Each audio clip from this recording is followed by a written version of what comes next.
Okay, class, today we're going to talk about the Pythagorean theorem. If you turn to page 312. Oh, gosh, she's so boring. Tell me about it. She never does anything to actively engage us in class. She always does the same thing. Am I right? Right.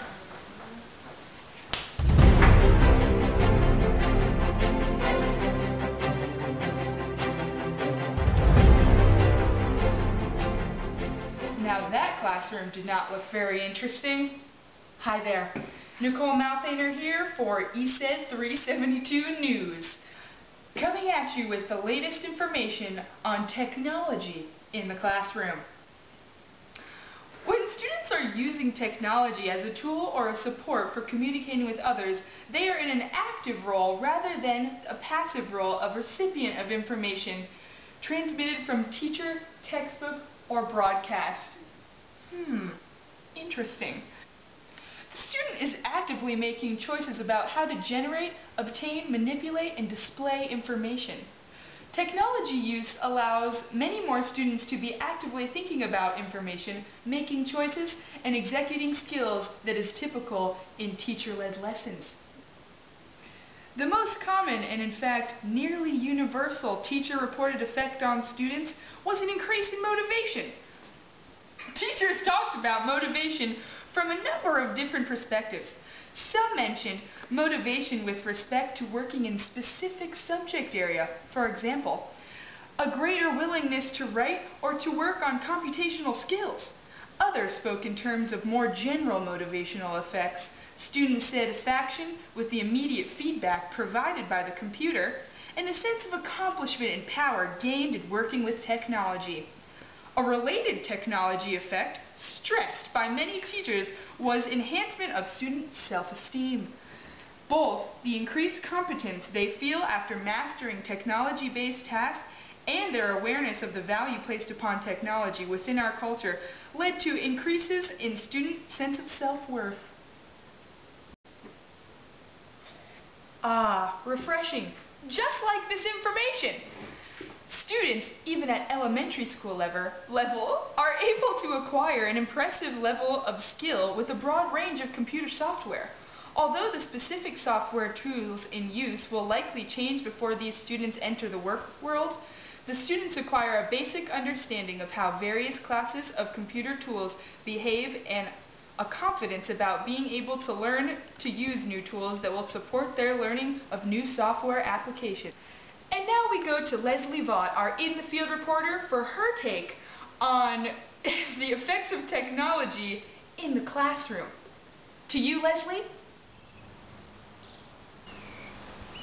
Thanks, Nicole. I'm here today at DJ Sluss High School, where I'm going to get an inside look at how technology is changing the atmosphere of the classroom. I'm here today with Kate Greer, a 9th grade teacher at DJ Sluss High School, to ask her on how she actively engages her students in a classroom used entirely with technology.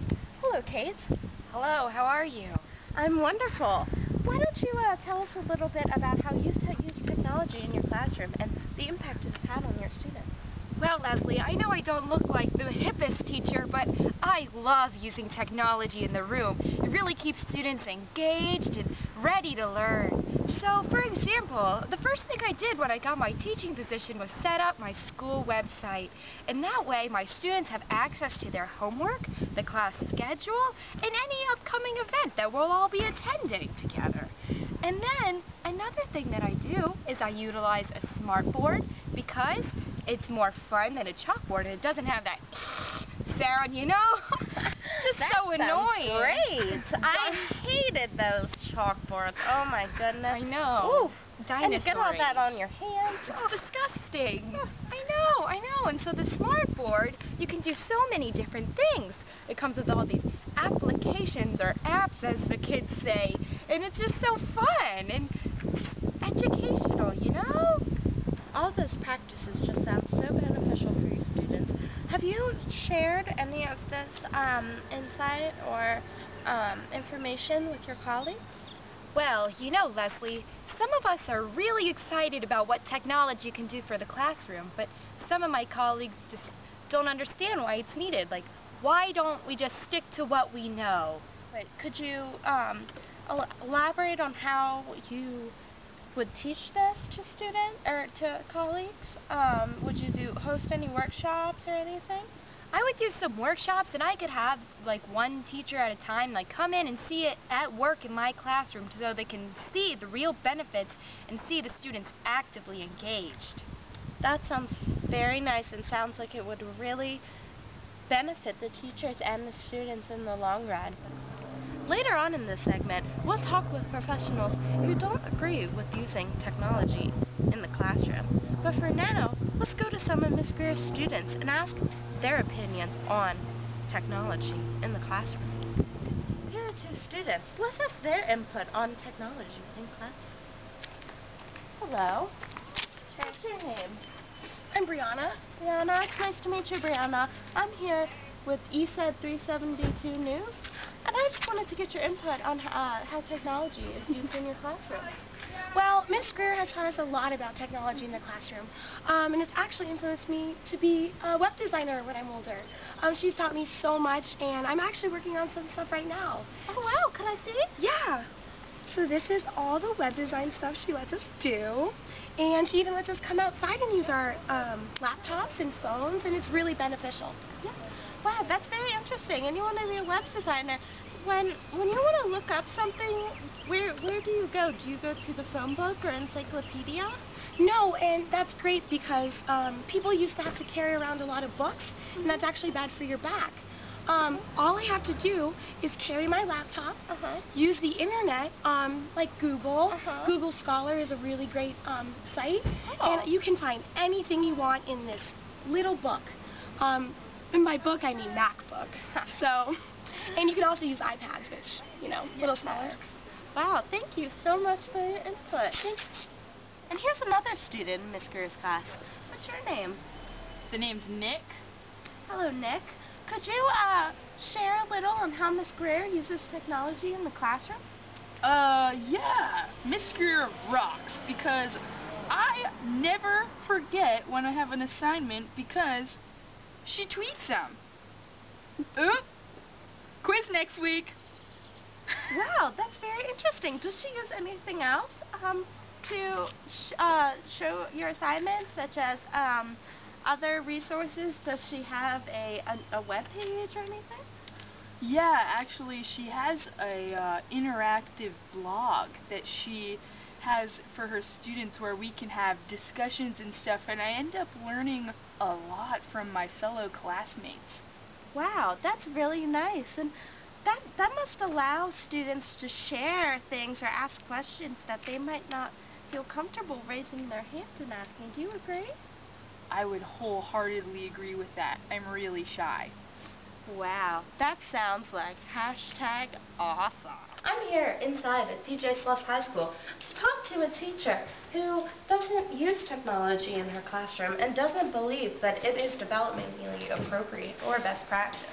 Let's get an inside look and discuss with Miss Hogan about why she doesn't enjoy using technology. Miss Hogan? Yes. I'm here with Eced 372 News, and I just wanted to ask you a few questions about technology used in the classroom. Lovely. I understand that you do not agree with technology used in the classroom and do not use it. Could you elaborate? I do not use technology in the classroom, and I do not think technology is developmentally appropriate. Could you elaborate a little more on why you don't think that technology is developmentally Well, appropriate? school districts across America are somehow finding the money to throw shiny metal devices into classrooms, but not finding the money to train teachers how to actually use them as instructional tools. Should I keep going? Yes, please. This is a time of rapidly diminishing, perhaps negative, returns on technological development. How many megapixels does one person really need? That's a very interesting insight. I haven't thought of it that way. Do we not have sufficient apps? Yes, children find coding sort of interesting, and moving digital images around a screen is fun and addictive. But is any of it really important? Broad use of technology is inarguably harmful to young children.